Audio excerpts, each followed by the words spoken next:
A few red apples falling from the same tree. They're all wondering why one skin is green. 'Cause I can't put no coins in your cup. 'Cause I'm still trying to work my way up. And never meant to show you no love. But this can't be about you. This can't be about you. You gotta let me go. Gotta let the bird flow. Make it fast, not slow. It's the path I chose. Feel it in my soul. And I'm so thankful. Oh, oh, oh, oh, oh. You gotta let me go. Gotta let the bird flow. Make it fast, not slow. It's the path I chose. Feel it in my soul. And I'm so thankful. Peace, family, and welcome to another episode of Underground Railroad Productions. This is your host, Brother Rich, and I'm back with the living legend, Professor Griff. Welcome back to the show, brother. And it's a pleasure to be back, Brother Rich. Pleasure to be back, as always, every Wednesday night. Pleasure to be back, man. Everything good with you? Yeah, everything good, man. Looking forward to talking about this movie. I just seen it last night, the movie Get Out, and I would tell you, Griff. At first, when I seen the commercial for it, I said, it looks interesting. I wasn't going to go see it. And I heard so many people talking about it and just saying how deep it was, and they started talking about organs and selling organs and melanin and this and that, and I was like, let me check this out. So I finally went to see it last night, and I got to have a conversation with you today about it, my brother. Mm-hmm. For those who may not be too aware of Get Out, I mean, everybody's talking about it. I think it's the #1 movie in America. It's co-produced by, I believe his name is Key Peele or Jordan Peele. Is that his name? Jordan Peele from Key and Peele. Yeah, Jordan Peele. Yeah. And they're calling it a horror movie, and it gives you an inside look at how an interracial relationship could go sour, could go drastically wrong. And they went on a family getaway and he went to meet his girlfriend's white parents, and he found out some disturbing things that was going on in that town. Things they were doing. They were abducting black people, cutting out their brains, and all types of shit, man. Have silent auctions for black. I mean, it was crazy, man. So I'm gonna tell you, when I seen it, man, the first thing I thought about when I seen the movie, I thought about the Kardashians and Kanye West. Oh wow! And I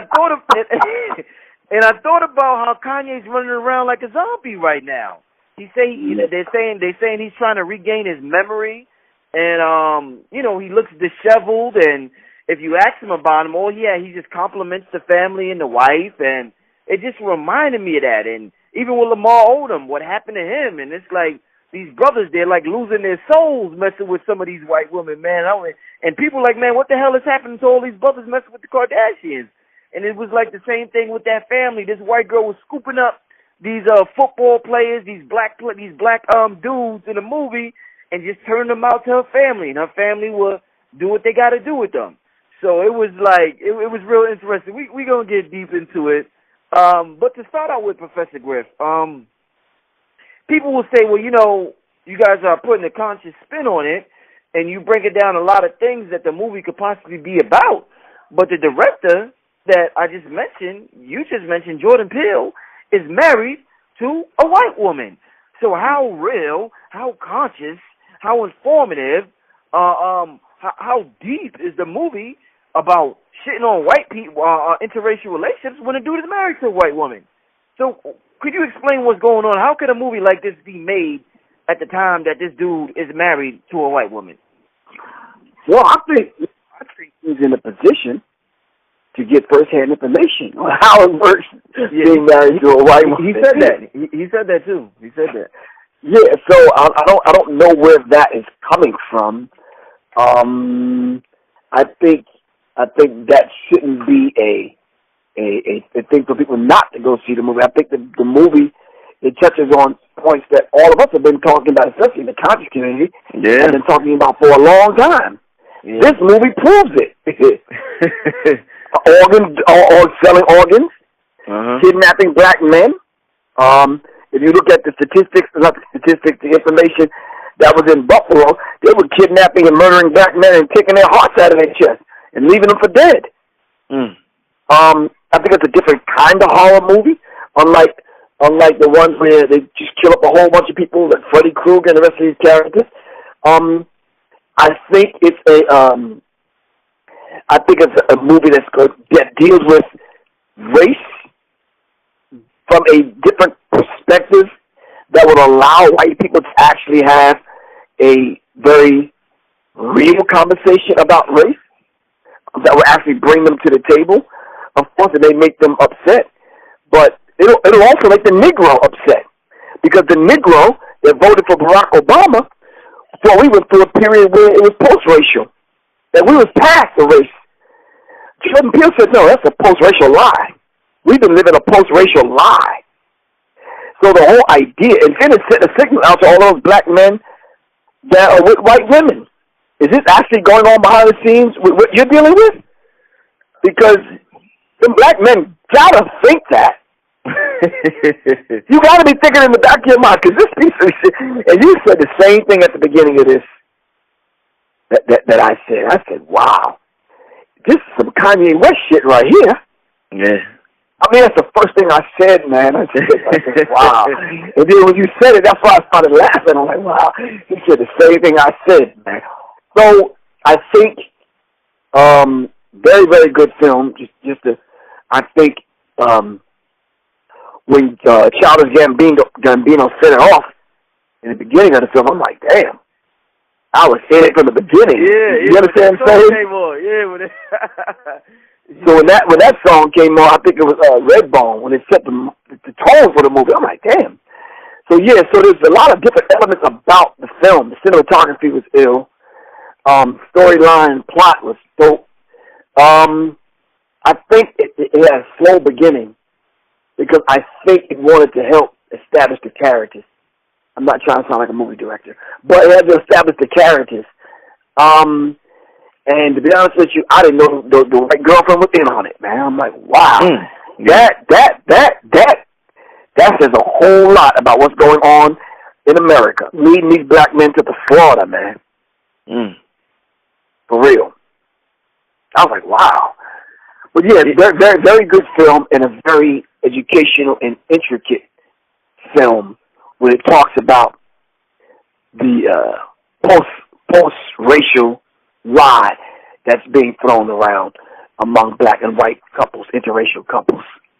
Well, when you say you didn't know the girlfriend was in on it, it makes me think about, some people may say that white women are the ultimate weapon. When we deal with white supremacy, they may say white women are the ultimate weapon for white supremacy. Would you agree with that statement? Yes, I would agree with that statement. And Elijah Muhammad said it. He said, you'll know when the end is here, basically, when the white man starts giving up his woman freely. And basically, in those kind of situations, a lot of people would disagree with me, that it actually puts these black men in a position where they don't want to fight for the things that we need to fight for, simply because they actually feel that they have arrived. They have a white woman. God forbid if they're comfortable. God forbid if they had the white man's education and the white man's Jesus, and a couple of dollars, and you live in a nice neighborhood, oh, it's a wrap. Yeah, it's over for you.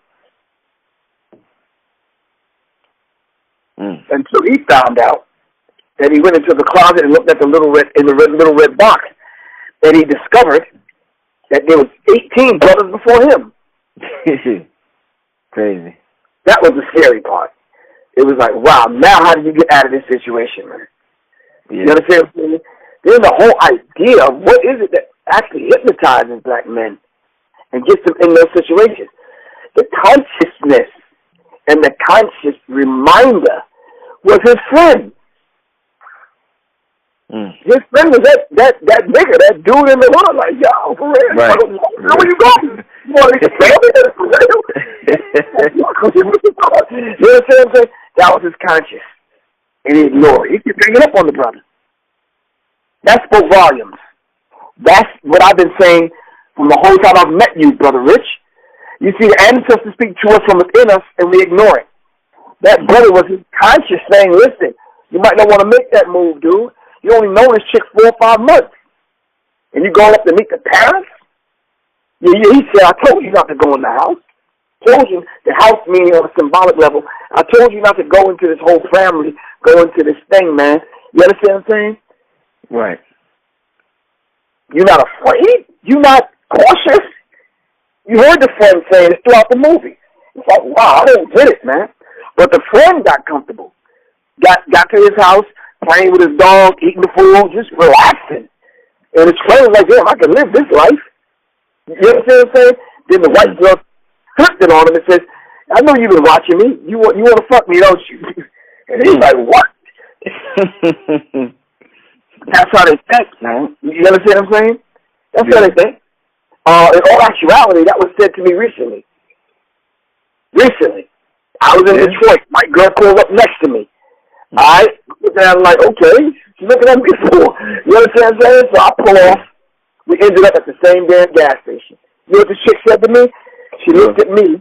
She looked at me and basically said, I said, you know, can I help you? Do I know you? And she was like, nah. She basically said to me, I thought this is what all black men want. Damn. I was like, wow. So I bit my tongue and just went on about my business, man. I had some choice words for her, but I said, nah, I'm going to be cool. Mm-hmm. During the movie, when they were having a silent auction for the black dude, for the boyfriend, and one of the things that was said when they finally kidnapped him and got him and they tied him up, they told him that he was chosen because of his physical advantages. Mm-hmm. The guy he just started shaking his head, and he said, "Why black people?" So the white guy said, "Some people want to be bigger, stronger, faster, smarter. I want your eye. I want those things you see through." Oh.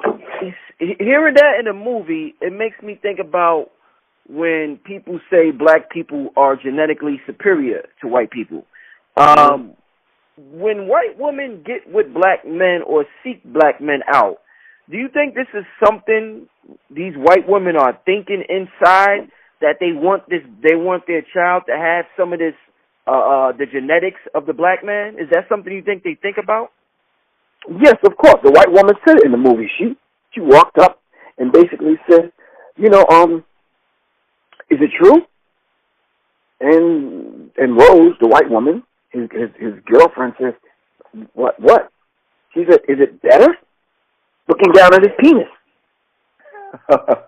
You goddamn right they're thinking about this, man. What do you think? But the sad part about this, white men are thinking about this also. When I'm watching the movie, I thought about Darwin's theory. I thought about Darwinism. I thought about Alpha 21.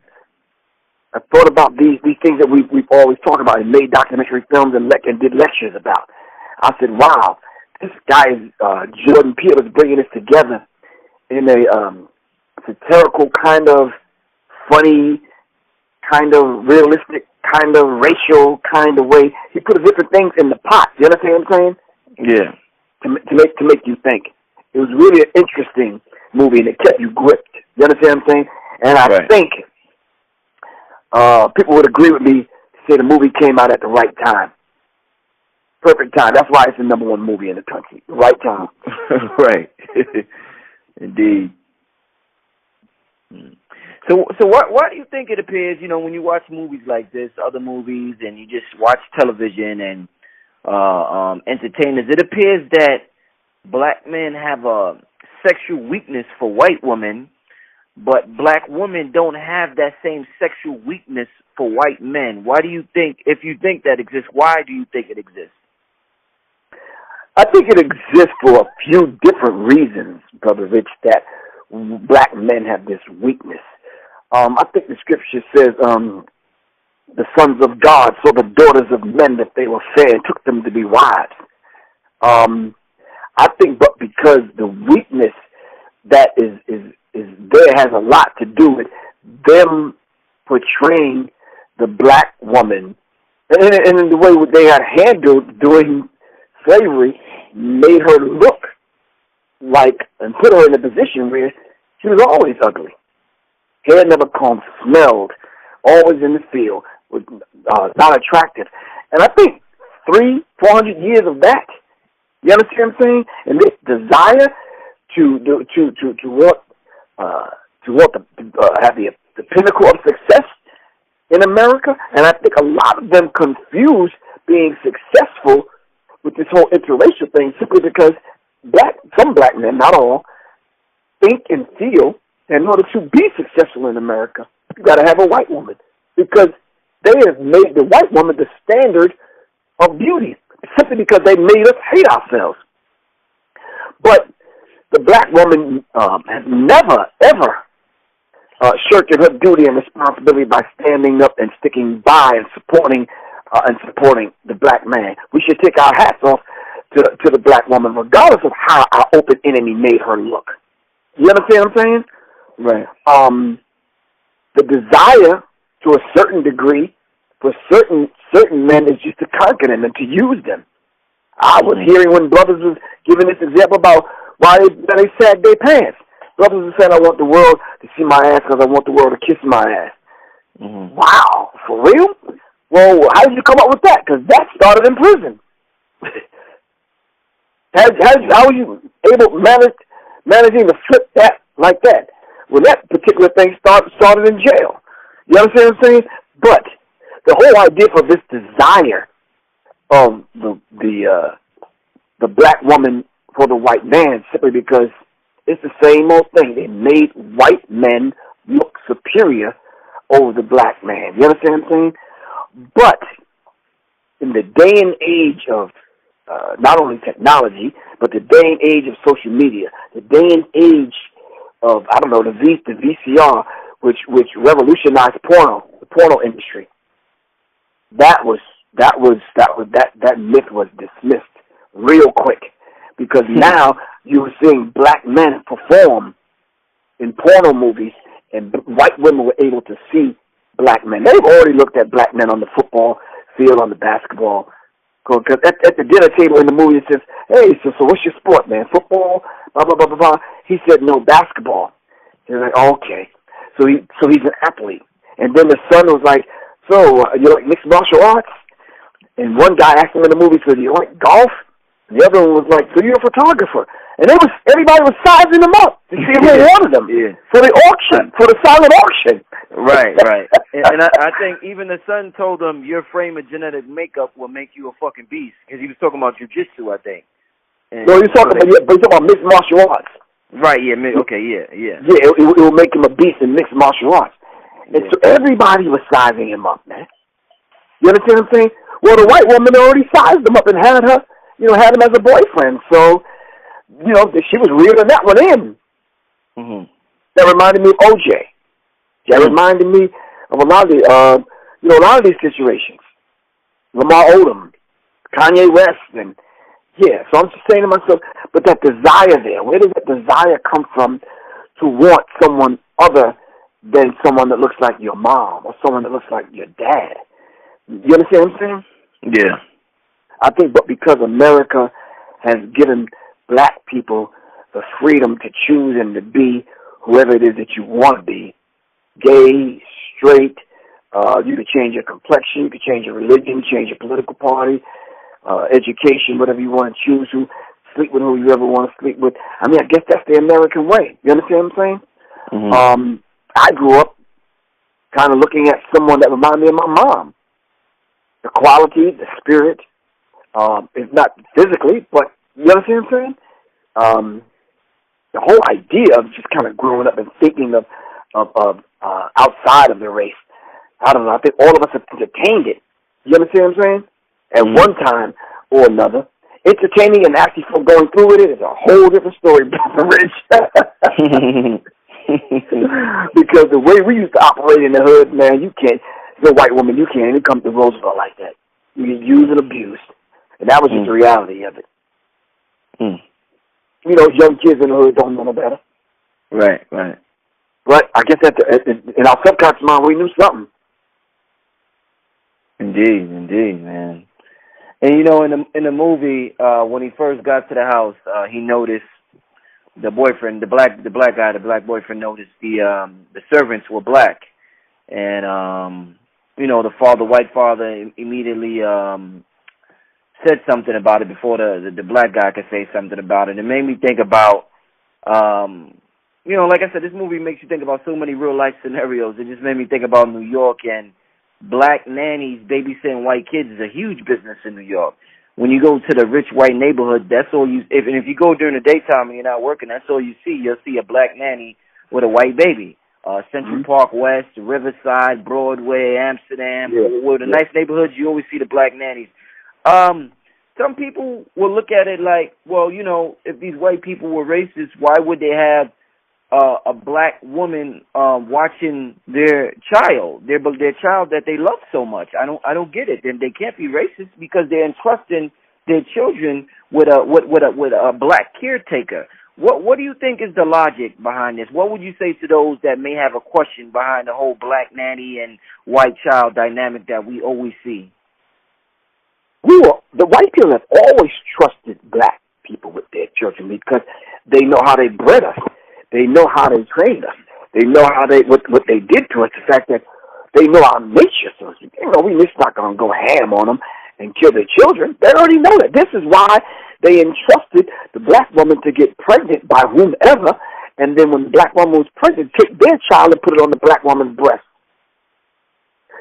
You understand what I'm saying? So they know, even in the, what is it, Django, the movie? Leonardo DiCaprio, the scene what he did with Samuel L. Jackson. Right. He said, I don't know how is it that my dad can let you people shave him every single day. I forgot about that. You're right. With a razor to his throat, and you never thought to slit his throat. You understand what I'm saying? That's slavery mentality. That we don't want to kill the slave master. You understand what I'm saying? We'll do anything to preserve the life of the slave master. And this is very real when it comes to black people and observation white people. And this is what you're seeing when you're walking up Central Park West or Central Park East, and you're seeing black women pushing white babies and taking and caring for white children. They know that we're not going to do harm to them babies. They already know it because they know how we've been trained. You understand what I'm saying? Because the whole idea of getting them to understand the value of white life,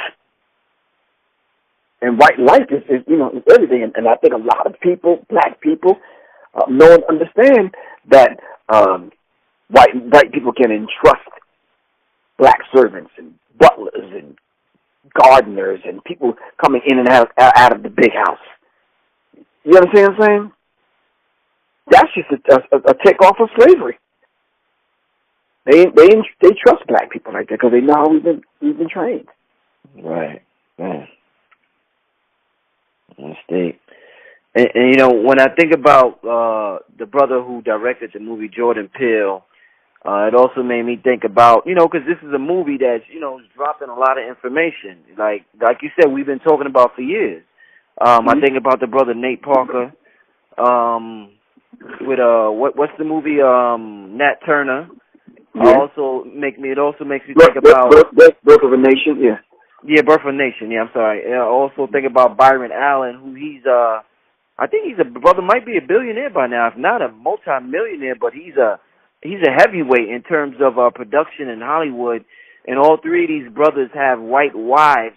And I was wondering, do you think that is a strategy that works when it comes to trying to get ahead in Hollywood? When you have this white woman by your side, it's easier for you to produce these movies and get where you got to get? Formula my ass. I don't know about that, man. That's a formula. I guess I didn't go to Hollywood, man. Nah, brother Rich. I don't know if that's a formula. I don't know if that's a sick, twisted desire for these people just to not want a black woman by their side. You understand what I'm saying? I think it becomes now the norm for black men. I did a little YouTube clip, man. It said, sisters, where you at? And I went through this little thing I do at my lectures. I used to do at my lectures sometimes. and just calling out the brothers that have made it to Hollywood and now they're millionaires and billionaires and millionaires, mostly millionaires, but none of them, all of the ones that are successful, don't want a black woman. Mm-hmm. I've been asking that question for a long time. My daughters are black. My mama is black. Grandmother black. You understand what I'm saying? Right. I've been married twice to 2 black women, and it's like how come we reach the pinnacle of success in America and we just don't want the black woman? I think that's truly sad, man. To a certain degree, we feel we can only be successful with the white woman. We can't. I mean, Denzel Washington has a black wife. He's successful. Right. You understand what I'm saying? Refuse to have those scenes with white women. And he stands on that, and he's successful. I don't know how many people can duplicate that particular formula, but nonetheless, it's a formula that works. It works for Denzel Washington, but maybe some of these brothers just don't have the cojones to do that, man. You understand? Maybe they truly feel that they have to be with the white woman in order to feel like they have some degree of success, not only in Hollywood. A lot of them are not even in Hollywood, and they're snatching up white women. Mm-hmm. I think that's a discussion that we're just going to continue to have, Brother Rich, this whole interracial thing.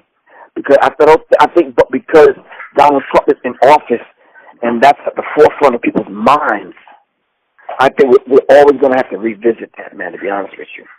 It's going to be something we're just going to have to revisit all the time. And it's going to be a constant discussion simply because those issues now are being raised, simply because Donald Trump is exacerbating the tension, the racial tension in America. Mm-hmm. And it's just one of those things that we're just going to have to deal with, man. For real. Well, why do you think it became the #1 movie? What does that say about? Is that because you're saying there's so much racial tension right now? It made $30 million in the first weekend. I think it became the #1 movie simply because it's a good film. Okay, true. Then I think secondly, it touches on a subject that during the 8 years of Barack Obama, it was almost taboo because we were waiting around on Barack Obama to say something about the many black men that were shot down in America, and we got nothing from him. Right. Also, I think, the acting was very good. Both characters were convincing, man. So you have to admit that. Yeah. I felt the brother after a while, like, he was starting to feel like, damn, I'm up here with all these crackers. I'm not going to be able to get out of this. You understand what I'm saying? I'm trying to be cool. I'm trying to operate in post-racial America. I'm trying to vibe with this. I'm digging old girl, whatever. But I'm seeing these black people up here, and they seem kind of weird. You understand what I'm saying? And then my homeboy is calling me and telling me, like, yo, watch your back, blah, blah, blah, blah, blah. You understand what I'm saying? Right. And it all comes crashing down on him in the end, like, damn, I should have listened. You understand what I'm saying? And that defining moment on the stairs at the end where she was like, he kept saying, Rose, where's the keys? And she found the keys. She said, here they go. And he was like, she said, I can't give you the keys. And he was like, oh, shit, let me find my way out of this shit now. You understand what I'm saying? Yeah, so the rubber met the road at that point, man. That was the defining moment in the movie where he said, okay, I got to go for myself. And she hit that damn teacup, which was a trigger. Put him behind the sleep, and he ended up in the basement, man. And then she sent him back to that place that she called the, I hope I can remember this, the sunken place, she called it. The wife, the hypnotist, she called it the sunken place. And the sunken place is just that deep, dark place where, it took him there in his childhood, and he couldn't come up out of it. Right. Because she had control of him. This is the same thing, I think, that, not to stir anybody's juices, this is the same thing that Minister Farrakhan was trying to do with the Nation of Islam with the Dianetics. That sunken place. That when you have these feelings and something triggers that for you to go back there, you're able to deal with it. And he saw something in Dianetics that would help deal with that particular thing. You understand what I'm saying? Right. That when he had to go back and deal with going back to the sunken place, you know, when it regurgitated and re-stimulated those feelings, he's able to deal with it now. I was like, wow, okay. It took him back to that deep, dark place, man, and took him under. And took him put that damn cotton in his ear. You understand what I'm saying? Right, right. And he basically was like, man, I ain't trying to hear this shit no more. And because he couldn't hear that thing that triggered him, it didn't affect him. Right. Yeah. Well, besides the interracial aspect, you know, just from an energy perspective, when black people, you know, when you have a certain, let's say you have a certain amount of pride about you and you're pro-black and you have love for yourself and your people, but let's say you make a lot of money and you move to, you want to live in a beautiful neighborhood, and the only beautiful neighborhood that you come across is white communities. Do you think it's possible to maintain your blackness and live around a bunch of white people, or do you think you're gonna lose some of that? You're gonna you know, that whiteness is gonna rub off on you, and you're gonna, you know, might be like some of them brothers that you seen in the movie that kind of was just like quiet and zombie-like, in a zombie-like state. So, you know, moving to Hollywood or one of these white neighborhoods, how much do you think that affects your melanin? Your melanin. You know, melanin lines every part of the body. And if melanin acts as a neurotransmitter, for you to start, quote-unquote, acting other than your own self, it may have some effect. I am not qualified to even answer that question, Brother Rich, and that's a very deep and interesting question. How does it affect your melanin? I was going to say, how does it affect your bank account or your day or how you interact with people every day, but how it affects your melanin? I really couldn't say, Brother Rich, simply because you adjust and you adapt. You understand what I'm saying? I've known people that to go to Hollywood and move into different places and take on a whole new set of friends. You understand what I'm saying? That could change how you act on a social level or a socioeconomic level because you're making more money and how you interact with people. And if you're moving up in the world, somehow the money you make, you start to get a whole different set of friends and people that you kind of interact with, and thus change how you talk on the phone and the things you talk about. And then it may change the places you go and the people that are at these places, and you may hear less music to tap into your hoodness, your gentleness, or your blackness. You understand what I'm saying? You may not eat the same food. You may not ever get cornbread and collard greens and mashed potatoes. You may not ever get a good home-cooked meal. You understand what I'm saying? So it may change the dynamic around you, but to change your melanin, I'm not sure, Brother Rich. Now, you know, at the end of the movie, one thing that was interesting was when he was trying to escape, he still had and he got in that car and he killed some of the people in the house. Like you said, he had the cotton in his ear, so he wasn't able to get hypnotized. He killed the mother, he killed the father, he killed the white son, and he was in the car driving off. And I think the black nanny jumped in front of the car. So the brother, he was like, oh shit, he had to stop the car. He had a softness for her because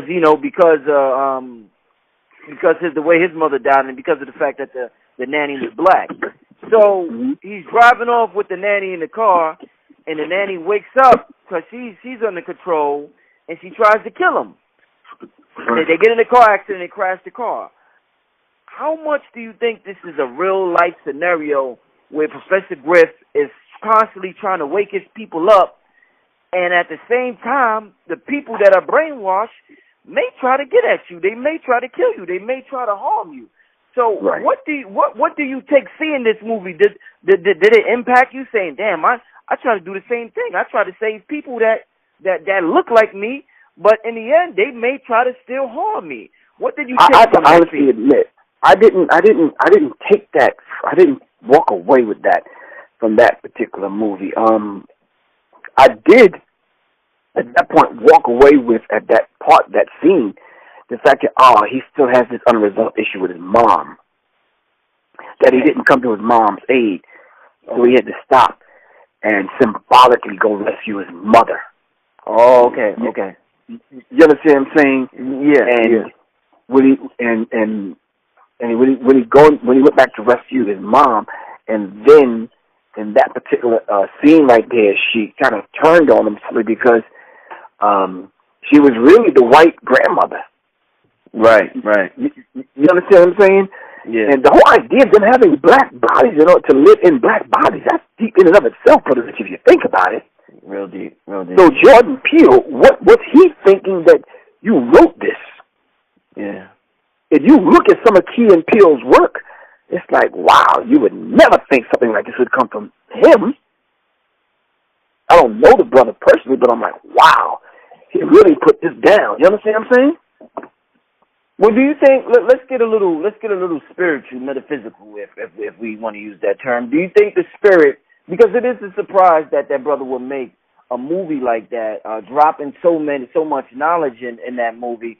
Do you think the spirit, from a spiritual perspective, from a higher realm, they look down on this realm and they shoot, and they may make somebody who's not conscious make a conscious film because that person is in a position to affect the masses. So a person like Peele may just get an epiphany, and he may say, you know what, damn, I might want to write a film about this and about that, and it's really the spirit working through him, using him to deliver a certain message to the people. Do you think that's possible?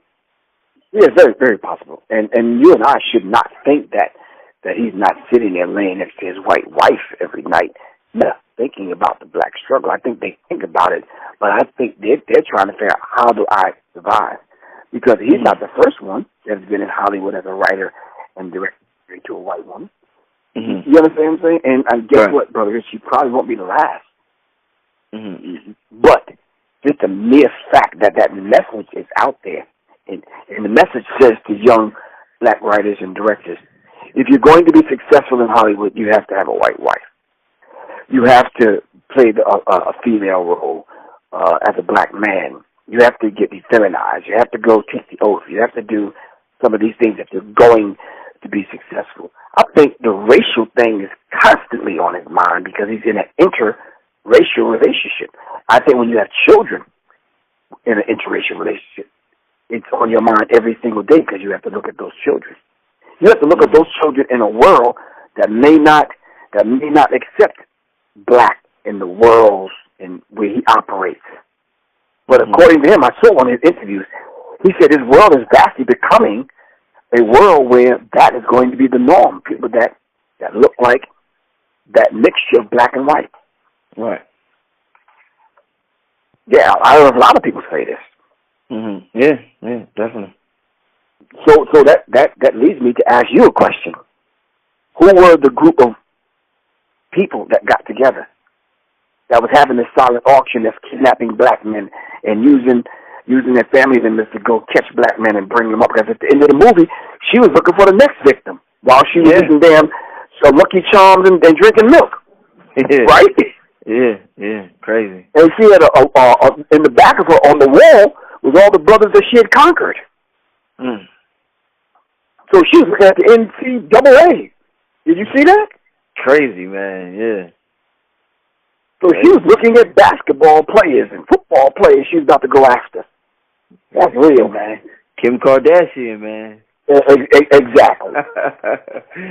What does that say? What does that say about the women that are out there now that have that same kind of mentality? Mm-hmm. You understand what I'm saying? They want a ball player, they want a drug dealer, they want an entertainer. You know. Mm-hmm. That mentality. Mm. Do you think? I mean, I remember early in the movie, he asked his white girlfriend, he was like, did you tell your parents about me? And she was just kind of like, no, why would I do that? What am I going to tell them? You guys are going to meet my black boyfriend? Do you think, a lot of people always feel as though white people are so oblivious to race, and they just don't get it, because sometimes some of them could live their whole lifetime and only see 5 black people within a year or something like that, so they don't have to deal with race at all, so they don't understand our perspective. Do you think this is a case where white people are just oblivious, or they just play stupid? They know what the fuck is up, but they just like to play stupid. Yeah, I think they're playing stupid. They know exactly what's up. And I'm saying that to say this, the fact that we have to come in contact with them. We can't play stupid. Hell, we spend money with their faces on it. Right. We study textbooks and manuals at work with their faces in it, written by them.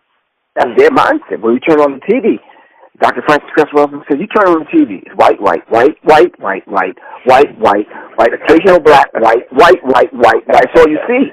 We had no other choice. I ran out of shampoo the last time I was out on the Black History 101 Mobile Museum. I think we was in Boston. I ran out of shampoo, and I really, really, really wanted to wash my hair, because a lot of times when you wear a hat, your head sweats. You understand what I'm saying? I wanted to wash my hair, and I thought about it when I was in the shower. I'm like, damn, this damn shampoo is not made for black hair. You understand what I'm saying? So it's like, wow, okay. And I just said to myself, how can we not think about race when we're surrounded by it? You understand what I'm saying? Yeah. And these people have set up a system, Brother Rich, in which everything around us, in all the 9 areas of people activity, won't let us forget it. So I don't think this place will ever be a post-racial society in which we're going to live in equally. I don't ever think it's ever going to come to that point. I just don't. I truly don't. I know a lot of people listening to this that says, wow, so you really think it's going to stay like this forever? I'm thinking the worst is yet to come. I think these diabolical white people got some things up their sleeve they haven't tried yet. I truly know and understand that. I'm not even going to use the term belief, because I don't. If you look at trends and you look at what's going on in reference to just the whole idea, man, of what does the flash on a camera symbolize? Taking someone out of a trance. What does that mean? What are those triggers? I asked the question earlier. Who are those people? The white people that had a silent auction that meet up in private at someone's house up in the suburbs, up in Massachusetts somewhere, in Vermont, in these places, you understand what I'm saying, that are actually doing stuff like this. Because I don't want people to think that this don't happen. This happens. Go do your research on missing and murdered black people, especially men. You understand what I'm saying? We write it off and say, okay, well, black people kill black people, so I don't know what happened to Tyrone. I don't know what happened to Leroy. Well, you don't think that, maybe that the supporting actor in the movie, his homeboy, kept reminding him, pricking his conscience? It's like, man, so-and-so used to be in Brooklyn. You know what I'm saying? He says, oh, yeah, that's so-and-so, but why is he dressed like that? You understand what I'm saying? He said, oh, because he got a white woman. That's why he dressed like that. And then when they brought it to the 3 police officers, they were laughing. Did you see that scene? Yeah. They all, yeah. All they were laughing because the idea of it is absurd. Now, what were you going to say? No, they were all black officers, all 3 of them. Right. Yeah. Right. Letting you know that even though we've made progress and we have a position of authority, we still don't believe white people can do white people racist things that we kind of read and hear about. And they laughed at the brother. Oh, come on, man. Kidnap this dude and using him hypnotizing him and using him as a sex slave. They laughed in his face. He's like, wow, like that can't be true. Like there's never been black sex slaves in America and around the world. Come on. They laughed, man. They laughed. I think they should have ended that movie by having the brother that worked for the TSA drive his friend back to that same police station and tell his story. For real. Because there's some brothers in that position right now. I think Lamar Odom was in that situation.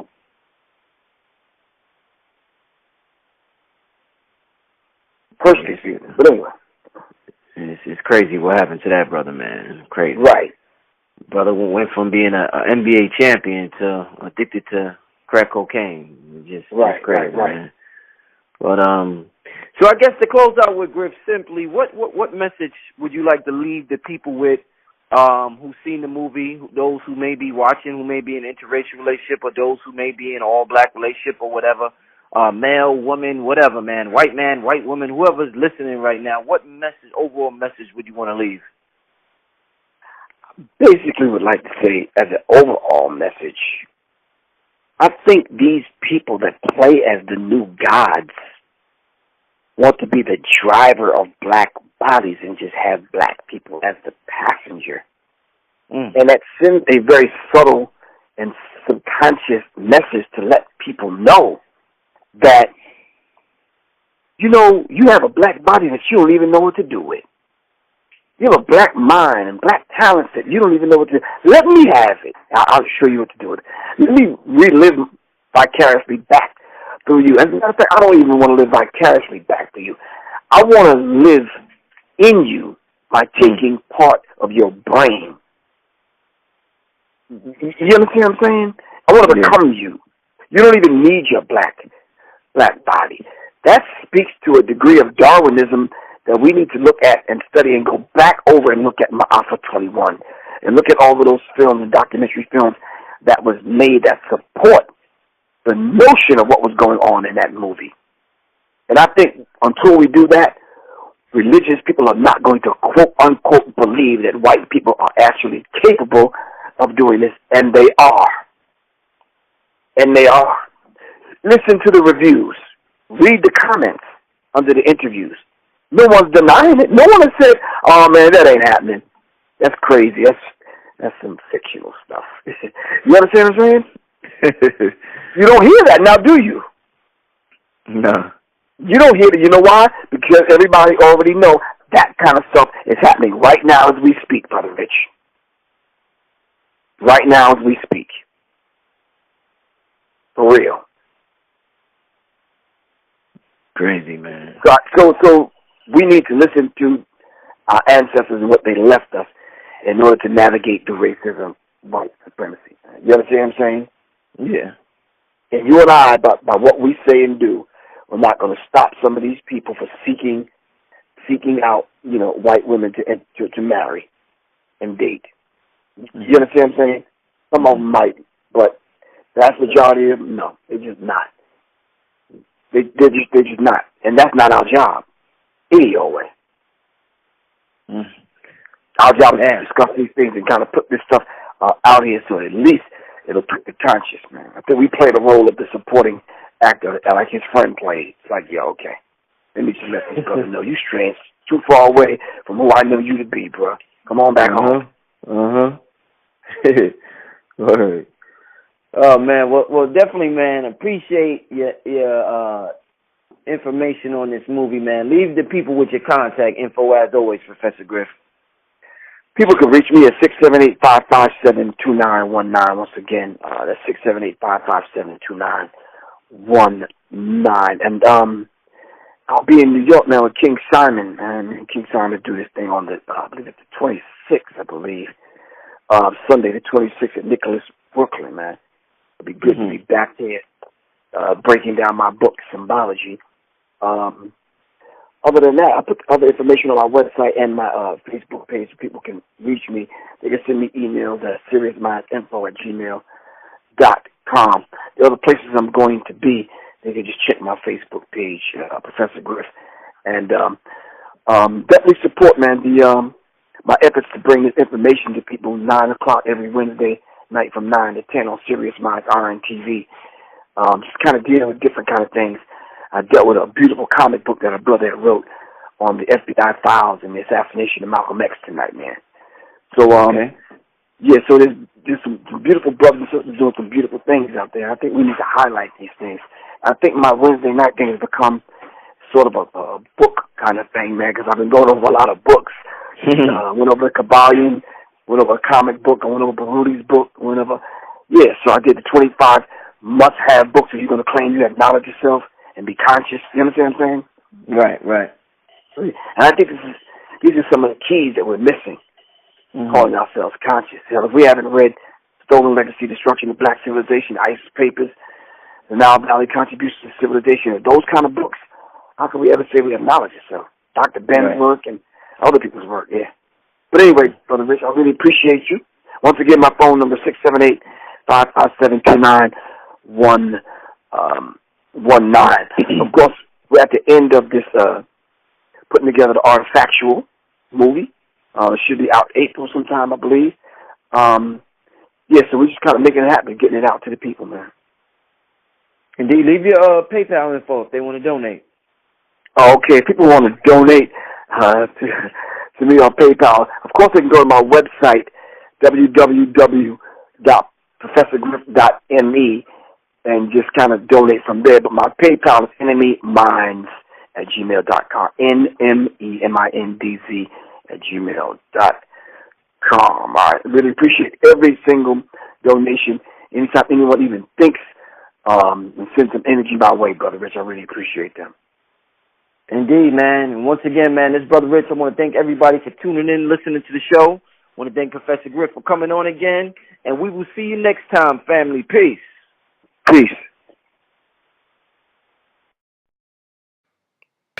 Peace, family. This is Brother Rich from UGR, urging all my viewers and subscribers to help support the channel by donating just $1 to the UGR PayPal account. We appreciate the viewership and support, and we understand the power of $1. If you benefit in any way, shape, or form, we ask that you donate $1, whether it be monthly, bi-monthly, quarterly, or yearly, so that we can build our brand to compete with the NBCs, the MTVs, and the Foxes of the world. I figure since Kanye could ask Mark Zuckerberg for $1 billion, I can ask my subscribers to donate $1 so I can make the best possible content possible.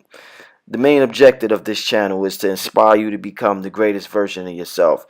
So hopefully throughout the years of you watching this program, you have been inspired to become the greatest version of yourself.